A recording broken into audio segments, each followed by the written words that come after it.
Okay, so this is again the entire life cycle that Jerry explained you again. I'll go through this again because this is again an important bit. This is what you have to understand, how you actually initiate and create your testbed in TES. So again, if you have this idea, you somehow have to submit or describe your idea and present this to the system. So the way to do that is to access the graphical user interface where you will be facing with your testbed control agent, and there is a programming language which we call the DSL, the domain specific language, which you have to use to describe the resources, the nodes and links, all kinds of types of resources that you want to include in your testbed, as well as the connectivity between them. So once you know how to use this DSL language, and that's why I'm going to focus on the DSL in the next part of my presentation, as again a key element of the service. Once you have this description is machine readable.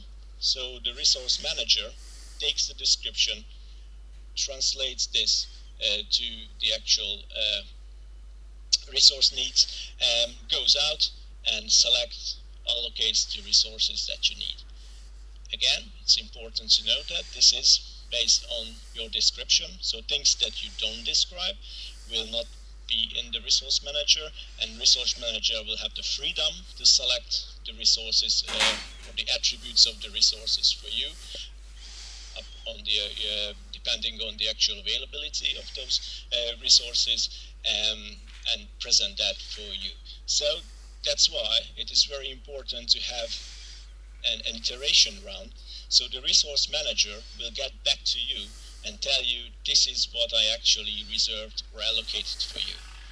It might very well be that you did not define, for instance, how many CPU cores you want, or how many gigabyte of storage you want. So the resource manager deliberately took something which was available, but that information is open to you. So the resource manager will get back to you, and the resource manager tells you that, hey, this is what I selected to you.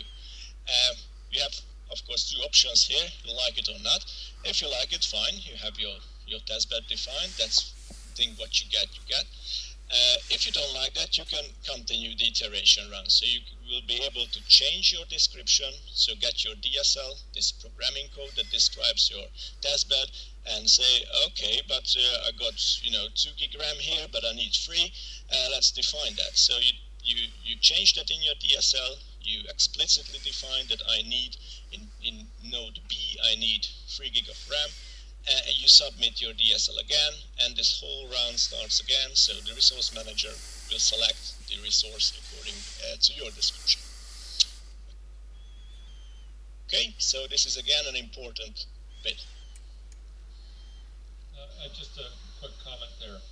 One aspect of that kind of modification is that for now, you have to actually release the one specific element of the testbed and then reallocate it, because we don't